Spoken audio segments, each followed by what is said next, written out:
Buenos días a todos. Esperamos unos minutitos más, que se sigue subiendo más gente y enseguida arrancamos.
Bueno, ahora sí, le damos la bienvenida a todos. Muchas gracias por participar de este nuevo encuentro de GMA Capital. Hoy vamos a contar con la tradicional charla de nuestro Head de Research, Neri Persicini, y como ustedes ya todos saben, con un invitado especial, Gustavo Marangoni, que nos va a aportar su mirada política justamente antes de las PASO. Con lo cual tendremos dos capítulos. El primer capítulo justamente estará a cargo de Gustavo y el segundo a cargo de Neri, donde va a centrarse justamente de los drivers fundamentales de la economía en épocas de elecciones. Y vamos a finalmente abrir un espacio de preguntas que van a poder hacerle tanto a Gustavo como a Neri. Y justamente se va a utilizar ahí la funcionalidad misma de Zoom para que puedan ir haciendo las preguntas en el momento que quieran directamente por Zoom y nosotros las vamos a estar recibiendo. Con lo cual, ahora sí, le paso la palabra directamente a Gustavo para que arranque con el primer capítulo. Gracias. Buenos días, muchas gracias, Federico. Buen día también para Neri, para todos quienes estén acompañando en esta jornada. Vamos directo entonces al tema de la presentación. Todos estamos informados, hemos visto el fin de semana seguramente con mayor o con menor atención, pero todos estando atentos al famoso cierre de listas de cara a las primarias del 12 de septiembre y luego, por supuesto, las generales de noviembre. En muchas otras oportunidades se decía, ¿para qué se hacen las PASO? Si no son otra cosa que una encuesta paga por todos los contribuyentes. Creo que esta vez no aplica ese mensaje. En otras circunstancias pudo haber tenido su razón de ser. Pero estas PASO son relevantes. En primer lugar, porque hay mucha competencia. Hay muchos distritos donde se resuelven o se resolverán las candidaturas por medio de estas competencias. Y como es natural, como siempre lo ha sido, cuando las PASO fueron una herramienta más utilizada, son más utilizadas por la oposición que por el oficialismo, porque de turno, no importa este oficialismo o el que pasó o el que vendrá.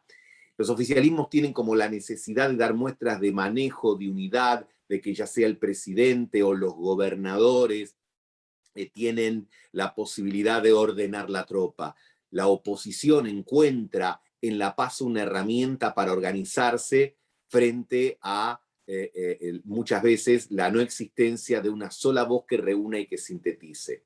Esto se traduce en números. De los 24 distritos que tiene la República Argentina, en 17 la oposición, es decir, Juntos por el Cambio, básicamente, cuando me refiero a la oposición, por supuesto que hay otras fuerzas, pero en 17 la oposición tiene paso. Y además, de los 17, en lo más grandes, en Cava, en provincia, en Córdoba, en Santa Fe. Hay que poner mucho la atención en esos 4 distritos. Esos 4 distritos sumados representan el 65% del padrón electoral. Así que lo que se resuelva ahí, en buena medida, nos va a dar una pista bastante importante de lo que pase con las primarias. Pero vamos a ver también que el oficialismo tiene paso en 6 distritos, muchos menos. En 18 va junto el oficialismo, pero hay 6 distritos en los que tiene primarias. Y dentro de esos 6 distritos en los que tiene primaria, en 4, el Frente de Todos es oposición. Pero hay una singularidad. Hay 2 distritos muy importantes donde el Frente de Todos tiene primaria, que son Santa Fe y Tucumán. Y la singularidad es que ahí los gobernadores compiten con sus vicegobernadores. Perotti con Ródenas. Perotti está apoyado, ahí hizo una alianza con Cristina Fernández de Kirchner, y sin embargo Alberto Fernández apoya a su ministro de Defensa, Agustín Rossi, que va como candidato a senador compitiendo con el gobernador. Y en Tucumán, algo que ya tiene un tiempo de manifestación, que es que su vicegobernador, el vicegobernador de Mansur, me refiero, Jaldo, ya tuvo un acuerdo con sectores de la oposición y ahora lo traduce y lo formaliza compitiendo contra el primer mandatario provincial. Así que tenemos un mapa que da mucho jugo para analizar. Ahora, si tuviese que titular esta primaria, más allá de las múltiples competencias que hay, que de alguna manera estamos viendo aquí, diría, es la primaria de Alberto y Horacio, porque son los que más juegan. Indiscutiblemente son los que más se juegan. Los dos consiguieron de sus espacios una suerte de dispensa. Si nosotros vemos la presentación del día sábado del Frente de Todos, vamos a ver, digamos, que se cuidó la figura presidencial. Es decir, el presidente pudo finalmente lograr que 2 personas de su confianza, no podemos decir de albertismo, porque el propio presidente se encarga siempre de recordar que el albertismo no existe, pero vamos a decir así, que 2 personas de su círculo de relaciones y de confianzas políticas van a encabezar las listas de la Ciudad de Buenos Aires, por Leandro Santoro, y por la provincia de Buenos Aires, Victoria Tolosa Paz. Y esto con un plus o con un agregado adicional, que el presidente, salvo el caso de Daniel Arroyo, que tiene una salida por la puerta trasera literalmente, porque va a la lista de candidatos en el lugar número 12, pero salvo Daniel Arroyo, ha podido conservar su gabinete. Hubo muchos dimes y diretes en los días previos, estaba la idea de que había otros sectores del gobierno que le alentaban a mandar ministros a las listas como una forma de liberar espacios para poder ocuparlos. El caso más epigramático era el de Santiago Cafiero. Santiago Cafiero, que durante todo este tiempo tuvo muchas críticas dentro del oficialismo, de repente se había convertido en una figura potable para encabezar la provincia de Buenos Aires por el apellido, la frescura, la juventud, pero lo cierto que de alguna manera era una instancia para contribuir a la reorganización del gobierno. Finalmente eso no pasó. Entonces digo, en ese sentido, digo, la figura del presidente fue cuidada en tanto que pudo poner las cabezas de lista y conservar el gabinete. Ahora, este crédito que el oficialismo le abre al presidente lo va a tener que defender en la próxima primaria. En la ciudad de Buenos Aires diría que el techo o el piso de esa exigencia no es tan alto, con que Leandro Santoro más o menos conserve el caudal histórico del Frente de Todos en esa ciudad, digamos, barra 25, 30, y si logra un poquito más de 30, ya más que salvó los trapos. El tema es la provincia de Buenos Aires, porque en la provincia de Buenos Aires el peronismo tiene que ganar, porque el peronismo juega de local en la provincia de Buenos Aires. Así que Tolosa Paz tiene un desafío.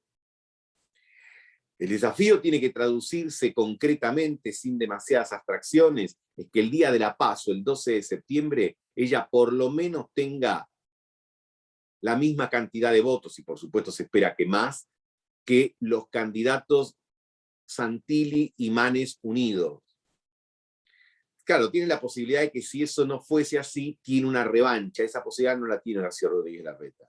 Horacio Rodríguez Larreta tiene una bala de plata y la tiene que usar sí o sí el 12 de septiembre. Santilli le tiene que ganar a Manes. Si Manes le gana a Santilli, el proyecto presidencial de Horacio Rodríguez Larreta se termina la noche del 12 de septiembre, aunque gane Vidal en la ciudad de Buenos Aires. Así que el nivel de exigencia para Horacio Rodríguez Larreta, que también fue bien tratado, entre comillas, y acá yo quisiera tener un minuto para hablar de la relación Mauricio Macri y Horacio Rodríguez Larreta, porque tengo una visión, digamos, que difiere de otras. Obviamente que no me voy a animar a decir que tengo la versión correcta o no, simplemente tengo una visión que difiere de otras. ¿En qué difiere? Yo creo que la relación entre Horacio Rodríguez Larreta y el expresidente Mauricio Macri no está en el nivel de parricidio que algunos instalan, ni tampoco de tanta distancia.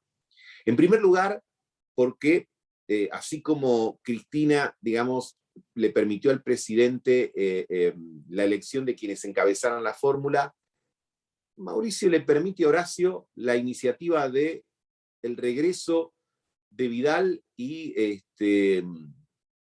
el pase a la provincia de Santilli. Algunos dirán, bueno, pero ya no tenía poder para impedírselo.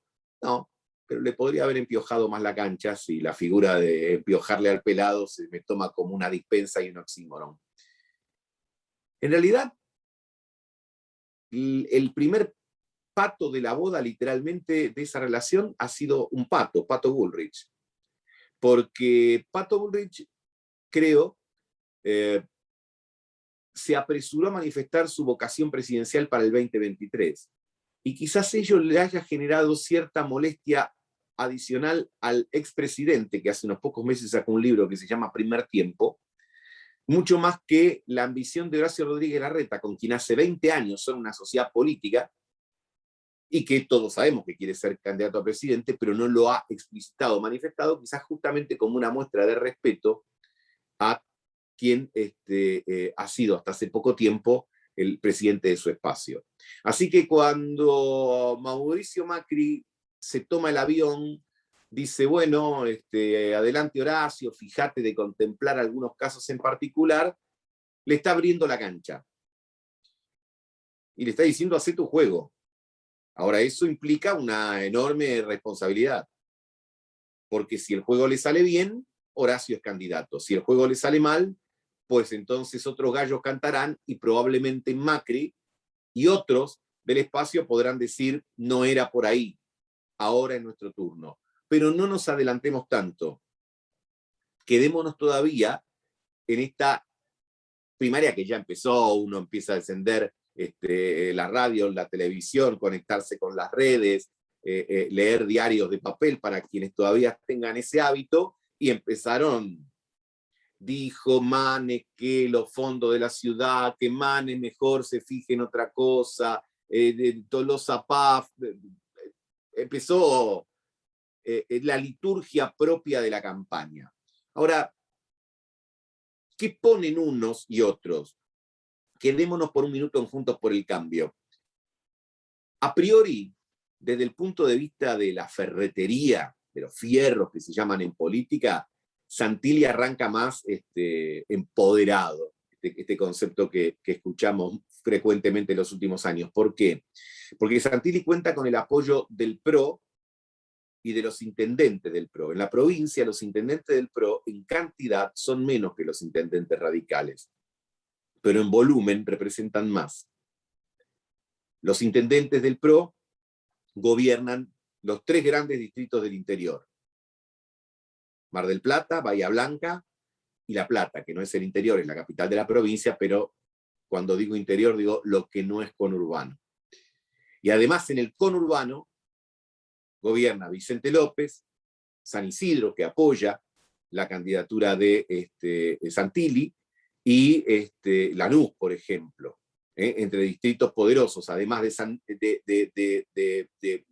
Nicolás y algunas plazas fuertes del interior. Y todas ellas apoyan a Santilli, frente a muchos municipios del interior radicales, pero que tienen entre 30.000, 10.000, 50.000 habitantes. Entonces, desde el punto de vista de lo que se llama el aparato, Santilli larga con ventaja.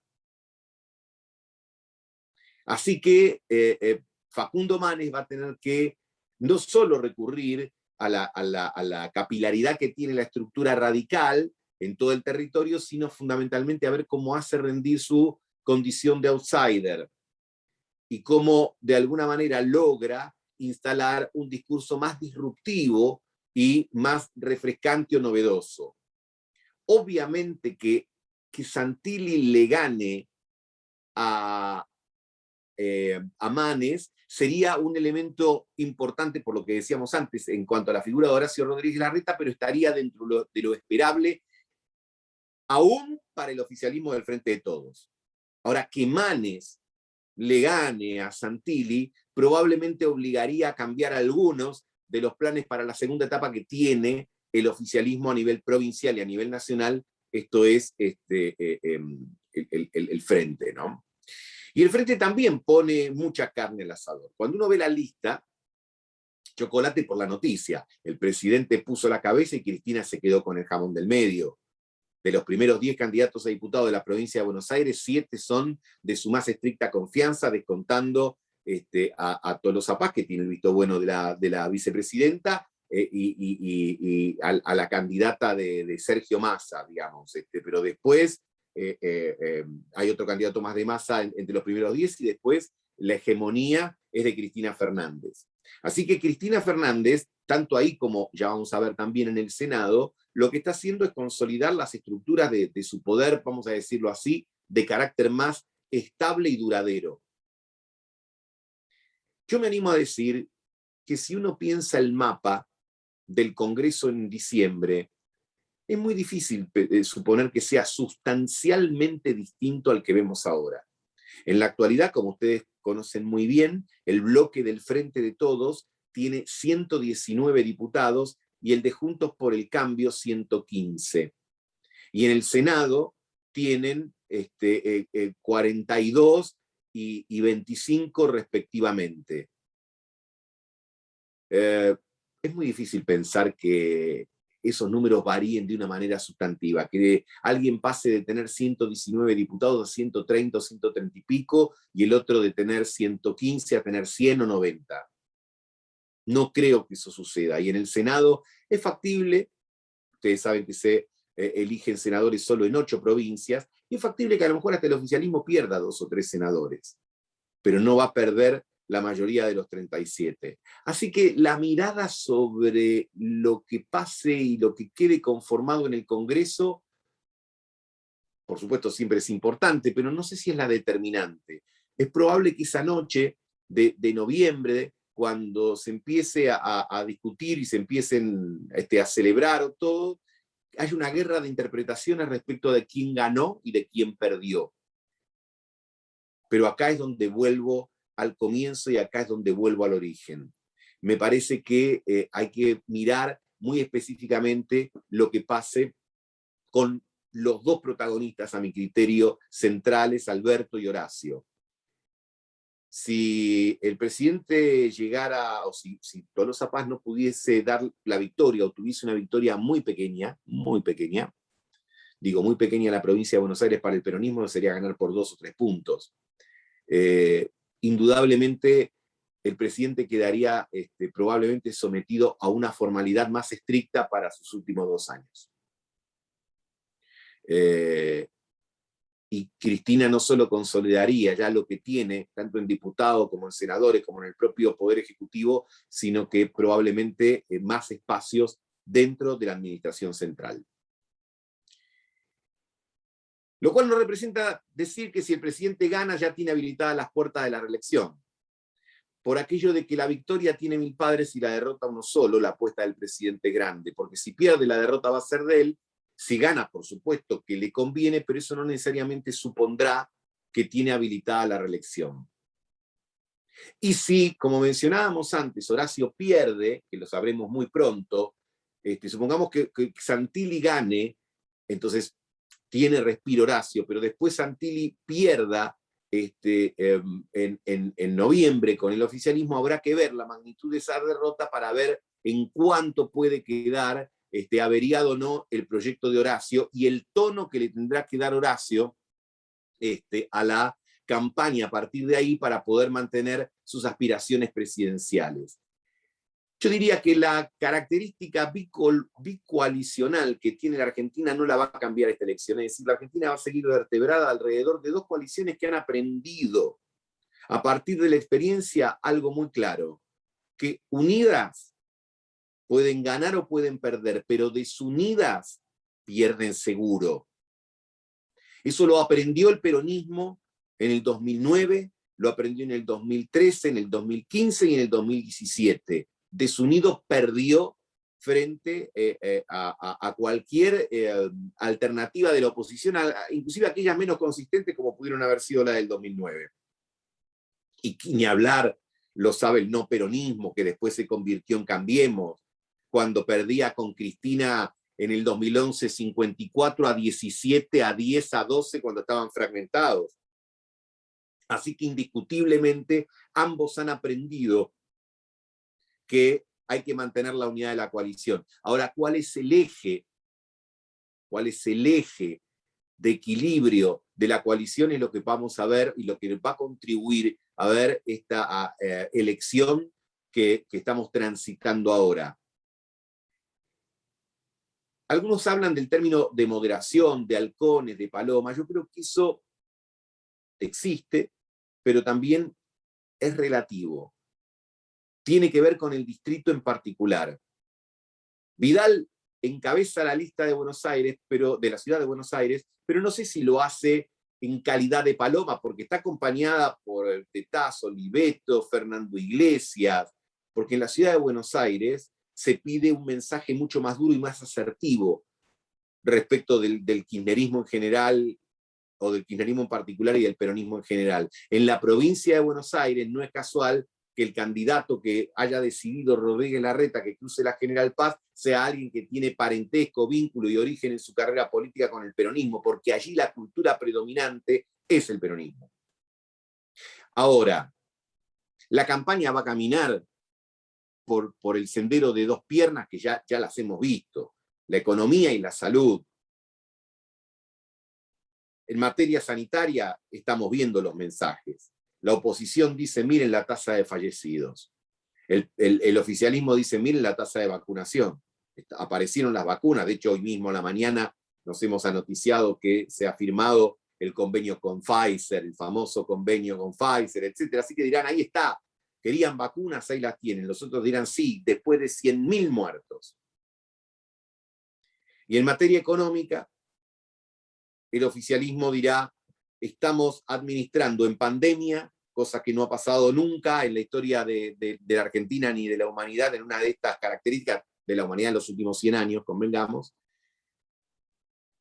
Y además estamos administrando la pesada herencia, el fondo, lo que hizo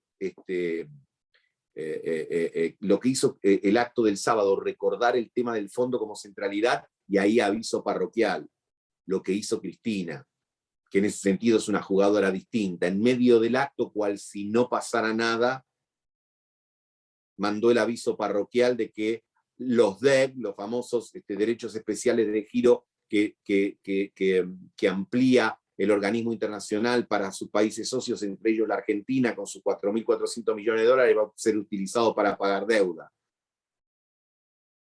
Ella dijo hace 2 meses, o instruyó al bloque del Senado a decir que tenía que tener como propósito reactivar el COVID, y ella ahora recoge el hilo del barrilete para garantizar pax cambiaria diciendo lo vamos a usar para pagar. Está claro que ella tiene la cuota mayor de liderazgo. No todo el liderazgo, eso es algo que voy en todo caso a dejar para comentar luego de la intervención de Neri cuando tengamos la posibilidad de hacer un ida y vuelta. Pero les había prometido 20 minutos y quiero ser respetuoso con eso y parar aquí. Muchas gracias.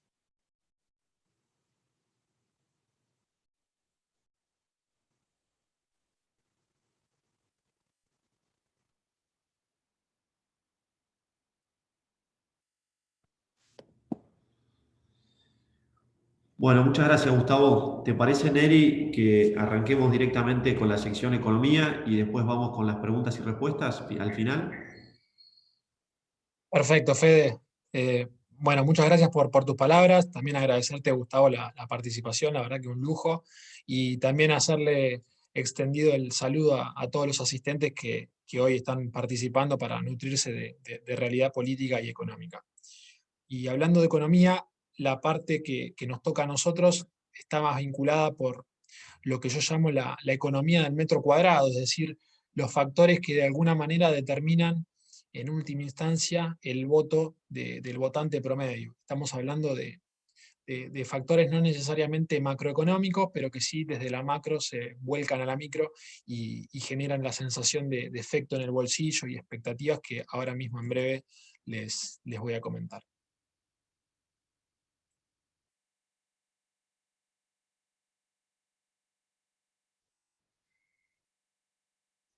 Bien, si hacemos una abstracción de lo que podría ser la economía del metro cuadrado que tiene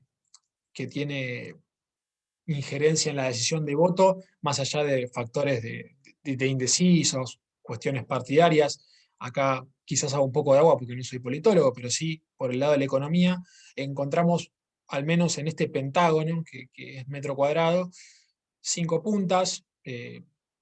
Genéricamente lo que sea vinculado a actividad y empleo, lo que repercuta en el poder de compra. Acá esta es quizá la sección más amplia que vamos a tener, porque hablamos de inflación, dólar, salario real, las decisiones de consumo y ahorro, aspectos vinculados a expectativas, que acá me parece que también es algo muy, muy relevante para lo que se viene. Vamos a ver cómo están las expectativas respecto a otras elecciones también. Y por último, quizás una licencia que nos tomamos es mostrar algunos indicadores de mercado. Quizá el votante promedio no es tan sofisticado, pero como trabajamos en el segmento financiero, quería mostrarles algunos datos que me parecieron más que interesantes.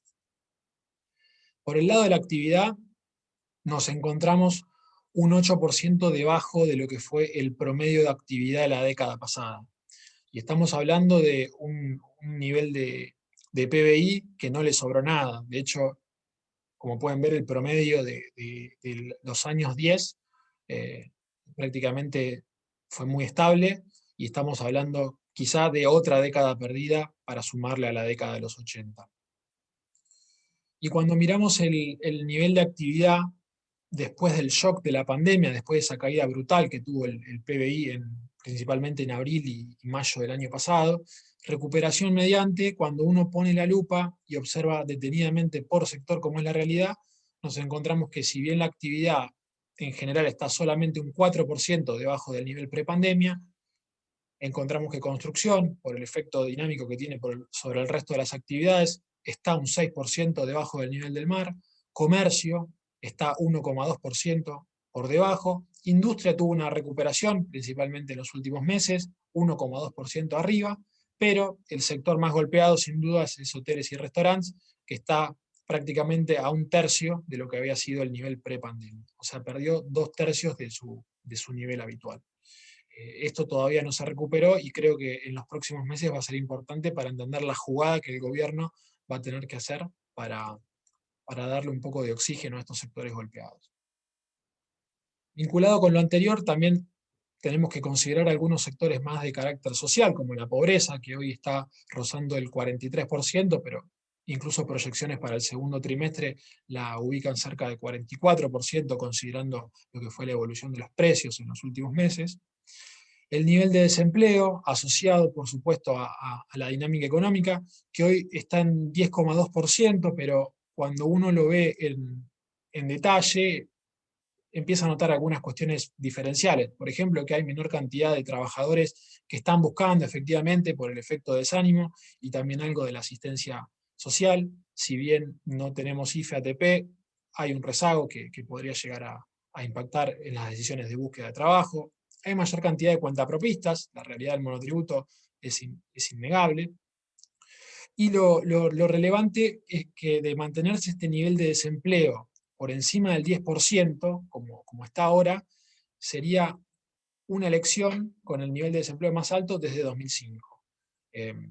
Hay una relación bastante evidente entre el nivel de desempleo y las elecciones. Obviamente es solamente una derivada parcial, es una arista, pero no deja de ser importante que por este lado puede llegar a haber una manifestación de problema por el lado del oficialismo.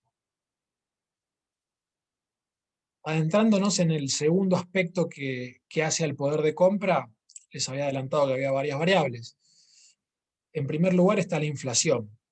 Una inflación que, si bien desaceleró en los últimos meses, cuando uno hace la cuenta de los últimos 12 meses interanual, encontramos que está viajando a un nivel muy acelerado, 50,2%. Cuando uno observa históricamente cómo se ha comportado la inflación, al menos digamos desde después de la crisis de 2002, la inflación tiene picos, tiene valles, pero siempre cada piso que encuentra y cada techo es superior a los anteriores. Entonces, la pregunta que queda en el aire, no tenemos la respuesta todavía, es si estamos entrando en un régimen de inflación alta después de haber tenido muchos años un régimen de inflación moderada. En este caso, la receta para salir es completamente diferente y requiere otro tipo de terapia. Yendo más a lo particular de inflación en los últimos meses, quizá la novedad es que tuvimos una aceleración de inflación, principalmente la primera parte del año. En marzo llegó a ser 4,8%, con una variación anualizada de 76%, pero este tipo de aumento se encontró, o en realidad no encontró como correlato, una aceleración en el tipo de cambio oficial. Ustedes pueden observar devaluaciones previas, como han sido la salida del cepo en 2015 o la devaluación de Kicillof en 2014, mismo la crisis cambiaria de 2018 o el efecto de las PASO en 2019, que tuvieron un pass-through muy elevado, que pusieron mucho fuego al nivel de precios, pero que en este caso tenemos un nivel de aceleración tan alto como en el pasado, pero no hay un correlato en tipo de cambio. Entonces quizá la pregunta que nos hacemos es, en este caso, si hay otro tipo de componente subyacente detrás de la inflación. No toda inflación es cambiar en Argentina. Este tipo de comportamiento es central porque nos está llevando a un año electoral, por lo menos en términos de un semestre. Estamos entrando en el primer semestre con inflación más alta desde la salida de la hiperinflación, siempre considerando años impares y electorales. 25,3% es lo que acumuló el IPC de aumento hasta junio, y si extrapolamos la relación hasta diciembre, en función de lo que dicen las expectativas del REP del Banco Central, terminaríamos el año en la zona del 48%. Si bien estaría en segunda instancia después de 2019, no deja de ser un registro muy, pero muy alto. Ahora, cuando observamos cómo se desarrolla la inflación en años electorales, el gráfico de la derecha nos dice nos revela una verdad interesante. Lo que nos muestra es que en los primeros semestres, por lo general, acumulamos menos inflación que en el segundo semestre. 45 contra 55% del share total. Ahora, si miramos los años impares electorales y con cepo, esta relación es todavía mayor. En el primer semestre acumulamos un poquito menos, 42%, y en el segundo semestre se acelera la inflación y explica el 58% de ese registro. La historia no rima, o sea, no se parece, pero rima. Quizá pueda ser una señal de lo que estamos viviendo en 2021. Y si hablamos de años impares, no podemos mencionar el tipo de cambio oficial y su relación con la inflación. En este caso, el gráfico de la izquierda nos describe cómo se mueven precios y tipo de cambio, y la línea diagonal nos muestra qué valor está retrasado relativamente respecto del otro. O sea, cuando estamos debajo de la línea, nos encontramos en una instancia de dólar que se va atrasando, que se va abaratando, y en el lado superior, un dólar que se encarece, o sea, un ajuste de tipo de cambio. Lo que vemos en 2021 prácticamente es la normalidad, entre comillas, que es un abaratamiento relativo del tipo de cambio respecto de los precios, pero el principal riesgo que nosotros vemos es que este abaratamiento relativo se está haciendo en un nivel inflacionario muy acelerado. O sea, estamos muy lejos en el eje de las X del cero. Fíjense que los otros las otras instancias de atraso cambiario, 2017, 2015, sin esas últimas 2 semanas de salida del cepo, se ha hecho a una inflación que estaba viajando por debajo del 30%. Bueno, ahora estamos tomando la misma ruta, obviamente un camino de ripio, pero a una velocidad mucho mayor. Entonces el riesgo creo que es más importante.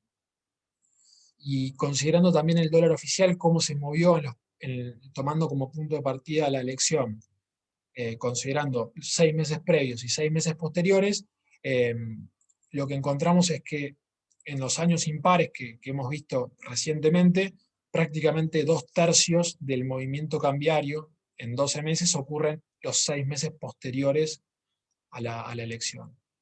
Incluso sacando, digamos, tomando años con cepo, en promedio nos da más alto por el efecto 2015, pero sacándolo, el 64% del movimiento ocurre después de la elección, tomando la ventana de todo el año. Esto también, nuevamente, nos da una pauta de lo que podría pasar con el oficial. Y como el mercado se adelanta y siempre mira hacia adelante, entendemos que parte del malestar que hay por el lado de la brecha cambiaria o del dólar financiero viene por ahí, porque los argentinos sabemos lo que puede llegar a pasar con el tipo de cambio después de una elección. Y particularmente lo que tiene este cepo cambiario es que es una criatura muy diferente a la que fue el cepo 2011-2015. Porque observen, basta con ver el nivel que alcanza ahora, pero también los promedios.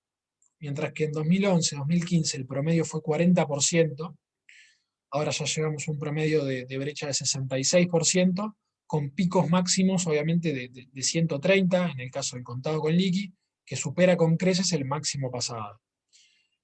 Hoy la brecha de 88 parece algo normal, pero en realidad en 2011-2015 fue algo que hizo volar prácticamente la economía por el aire, digo, al menos en términos de decisiones, precipitó un montón de cuestiones, incluida la devaluación de 2014. Pero lo que quizás a mí me preocupa un poco más es que la inflación subyacente detrás de todo este proceso es mucho mayor. Antes era 28% y ahora ya tenemos un promedio de 44%. Y además, quizá es algo un poco tragicómico, ¿no? El dólar en Argentina parece a este animal mitológico que es la hidra, que en la mitología griega tenía la atribución de que se le cortaba la cabeza y brotaban dos y más fuertes. Bueno, el dólar en Argentina parece tener este tipo de atributo.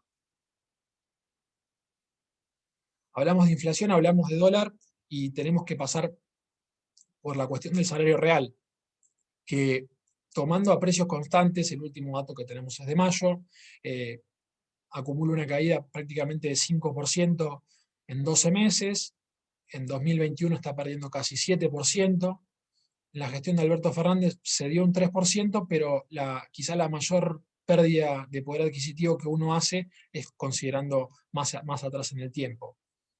Mirando la película desde mayo de 2018 a la fecha, perdió 18% del poder de compra. Un salario registrado en Argentina, que como pueden ver, no es un valor bajo, son los mejores salarios del país. Pero también la pérdida de poder de compra llegó a los estratos más bajos.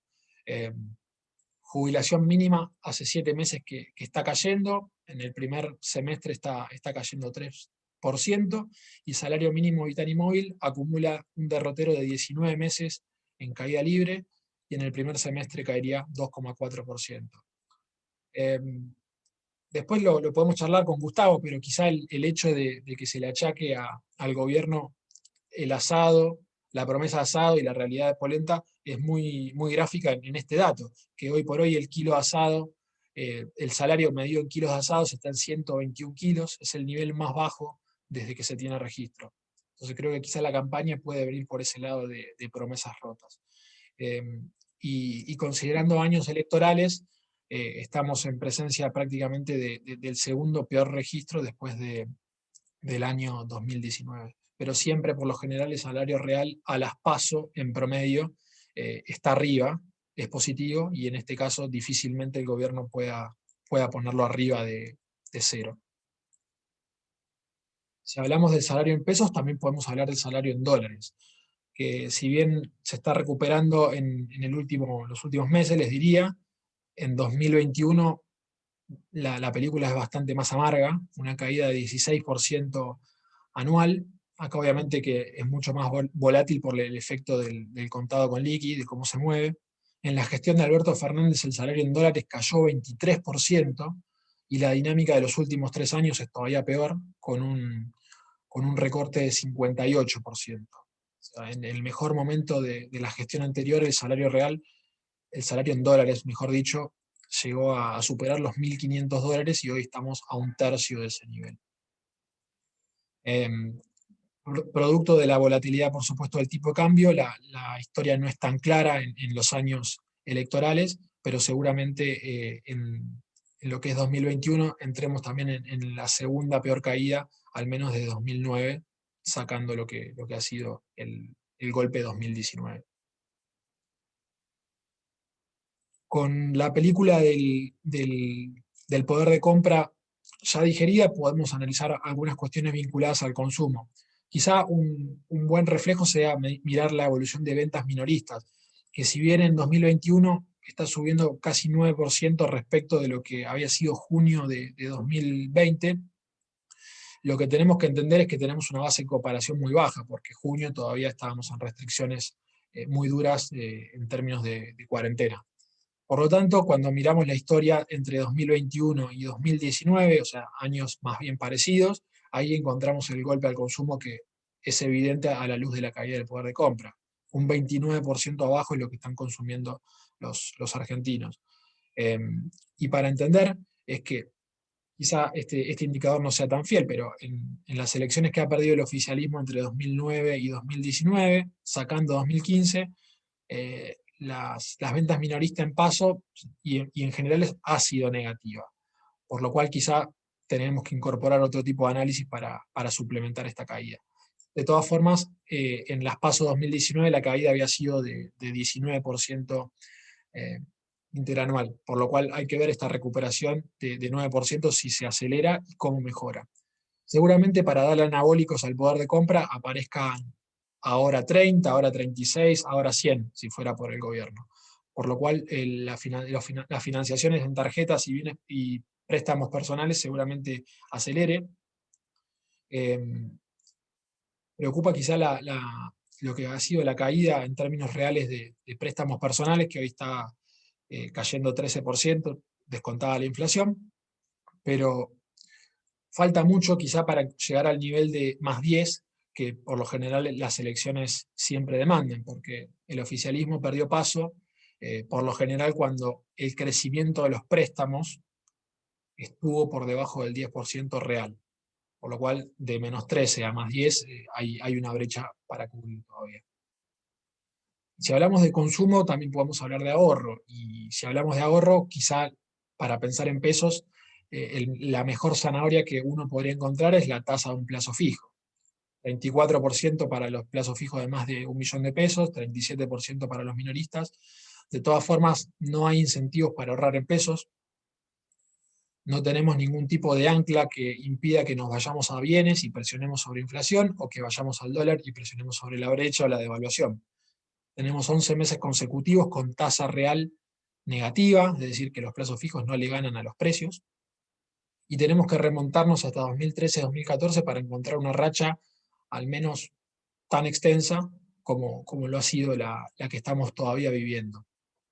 El problema es que la historia nos condena, no es algo de ahora, de los últimos meses, sino que va de mucho tiempo atrás, porque el peso no puede cumplir con la función de reserva de valor que es intrínseca a toda moneda. Observen, si ustedes cometieron el error, si se quiere, de tener 100 pesos en un jean en 2002, se lo ponen ahora, además de que tienen que tener suerte que les quede el jean, si van con esos 100 pesos a comprar, solamente podrían comprar el 98,5% de lo que podían comprar. En realidad perdieron el 98,5% de lo que podían comprar. Solamente compran $1,50 de aquel entonces. Y si tomaban la precaución de poner esos 100 pesos en 2002 a plazo fijo, hoy por hoy podrían comprar menos de la mitad de lo que podrían comprar con ese billete hace casi 20 años. En el medio, la inflación acumulada de más de 6.800% fue voraz.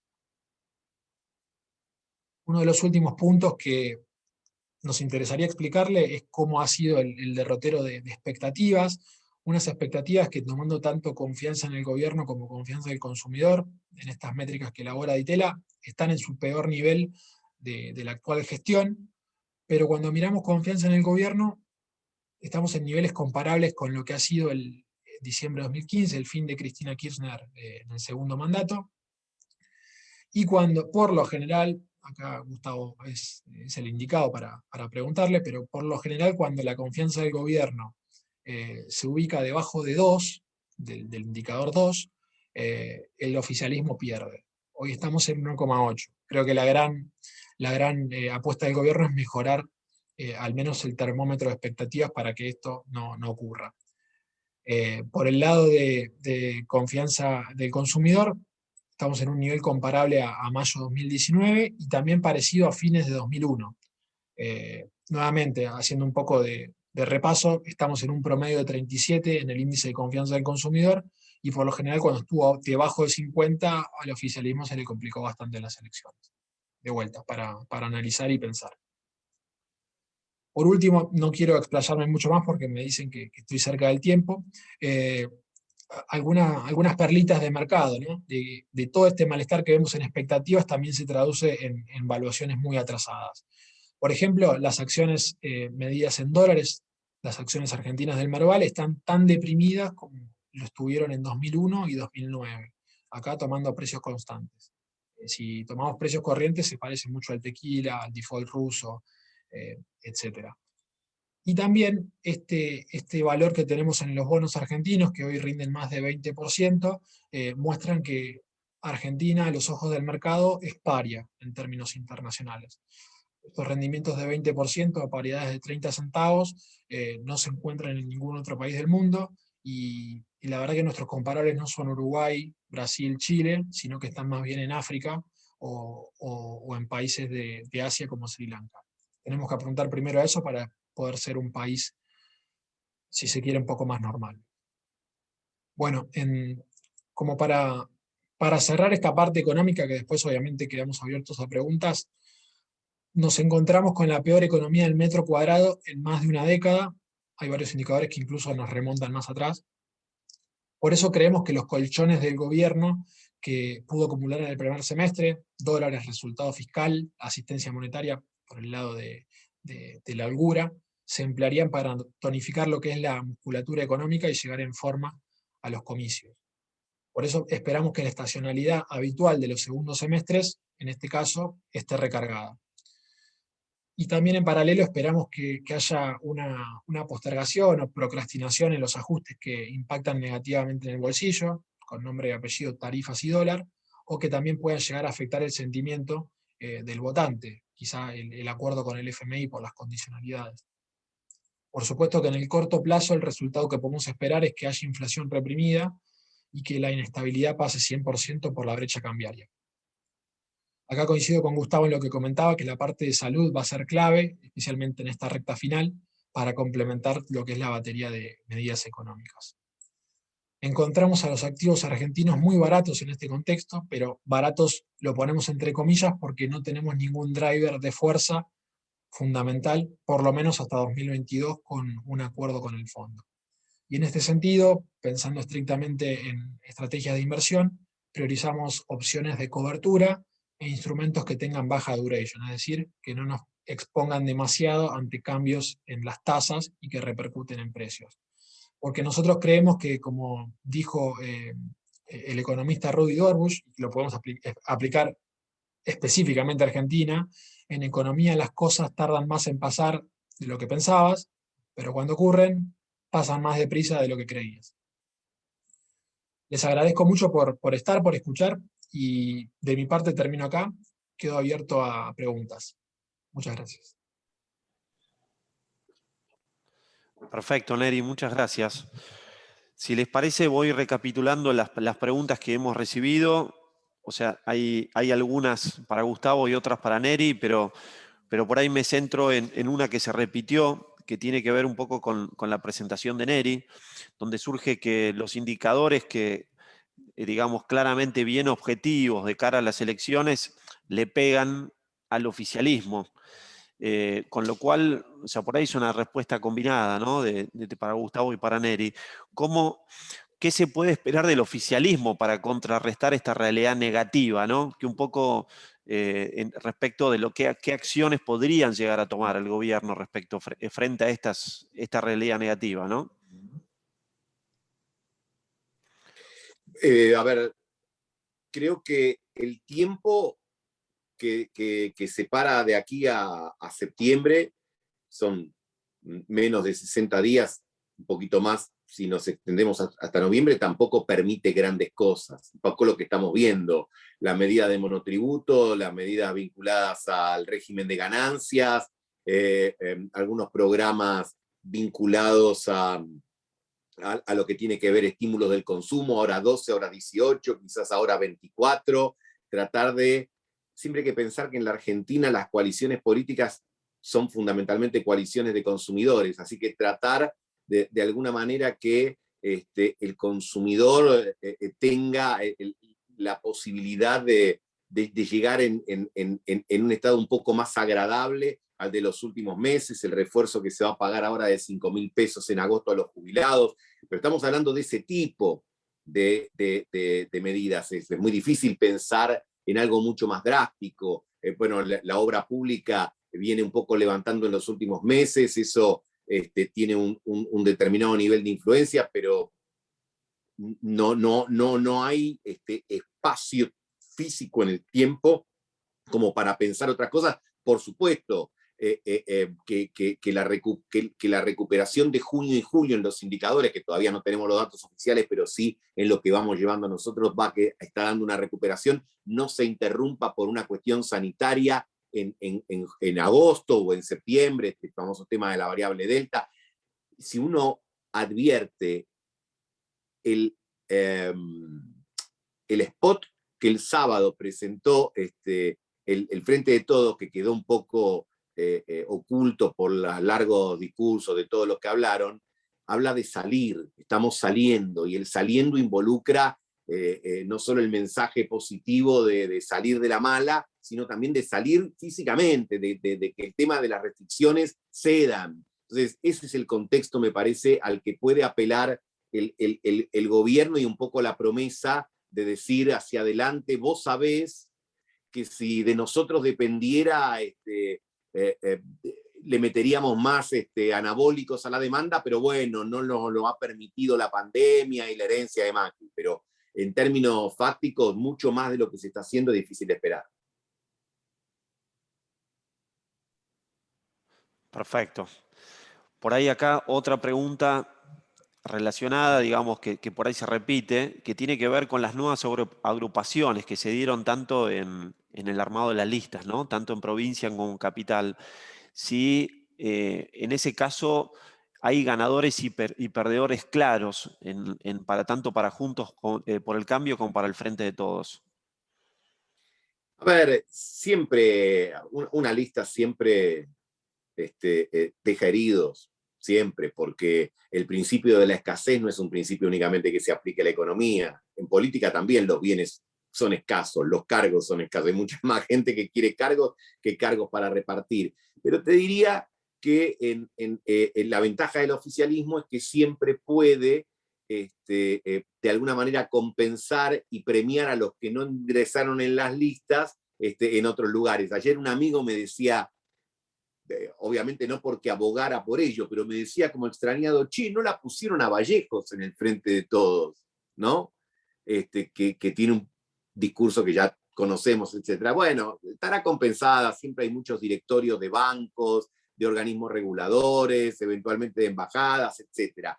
La oposición tiene menos esa posibilidad, pero te diría que dentro de todo fueron primarias bastante civilizadas, preprimarias, digamos, bastante civilizadas, y por supuesto hay algunos que quedan con el talonario de factura debajo del brazo y esperando. Y es algo que digo, bueno, cuando yo decía es la paso de Alberto y de Horacio, si a uno o a los dos de alguna manera no le va tan bien, regresarán quienes estaban no del todo satisfechos con esto y dirán, bueno, no era por acá, ahora nos toca a nosotros. pero te diría que no hubo muchas fugas a las fuerzas alternativas, léase al randacismo por el lado del panperonismo o a Esper en provincia de Buenos Aires. No hubo grandes dirigentes, salvo el caso de Carolina Píparo, con una circunstancia particular que de alguna manera casi diría le resuelve un problema al PRO de la 8ª sección electoral, esto es de La Plata, y en el caso de Randazzo pudo capturar al ex intendente de Mar del Plata, que no está mal, pero ya no estaba en el frente de todos en la elección del 2019, así que no ha habido pérdidas ni fragmentaciones importantes que lamentar en ninguna de las grandes coaliciones.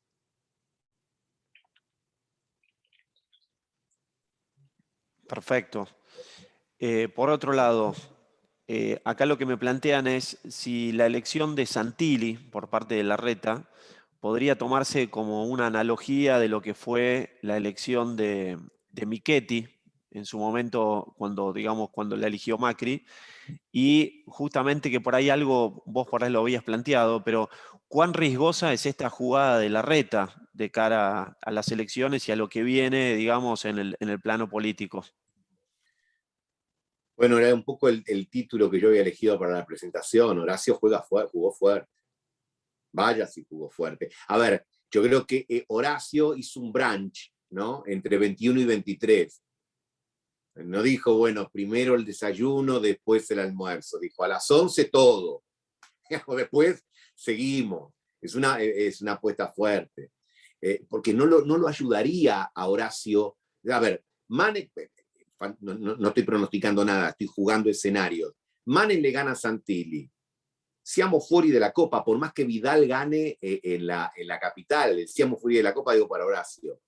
Porque la jugada fuerte estuvo ahí, estuvo en ese enroque, en traer la dama a la capital, en pasar a Santilli. Es cierto, tiene un aroma, está muy bien para quien lo pregunte, parecido al de Michetti en aquella elección, pero aquella se daba dentro de la ciudadela del PRO, y esta se da en un territorio diferente.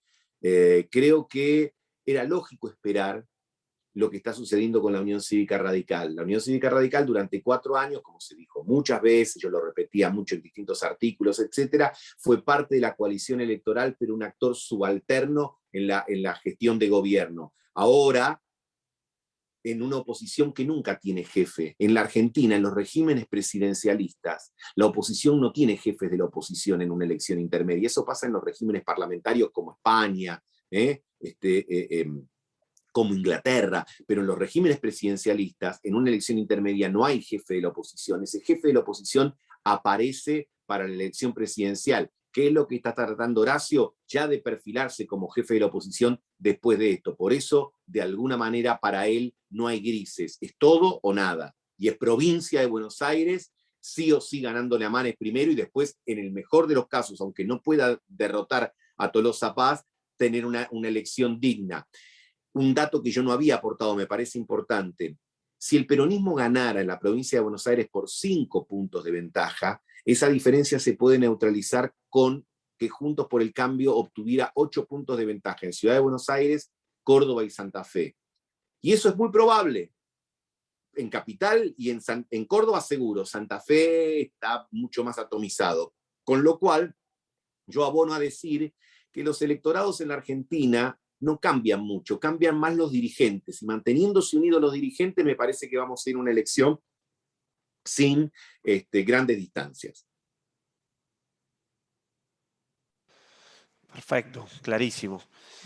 Si les parece bien, para respetar los tiempos de la presentación, podemos hacer una última pregunta más direccionada a Neri, por ahí concentrándola en una sola de las que recibimos. Pero bueno, claramente se ve que post las PASO el oficialismo va a estar debilitado. Y justamente, ¿qué se espera, digamos, de las medidas, si querés, más económicas, Neri, respecto de qué, digamos, de qué medidas pueden tomar? Y justamente la pregunta obvia del tipo de cambio oficial, ¿no? ¿Qué se espera un poco post las PASO? Gracias.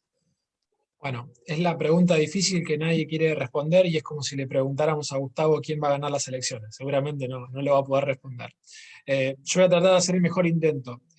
La historia nos dice que después de las elecciones siempre vienen los ajustes. ¿Por qué? Porque la economía se volvió insostenible por los desequilibrios y porque hay capital político para hacerlo. Ahora, si me preguntaran a mí, oficialismo, después de las elecciones, ¿qué es lo primero que haría? Iría a hacer un acuerdo con el fondo.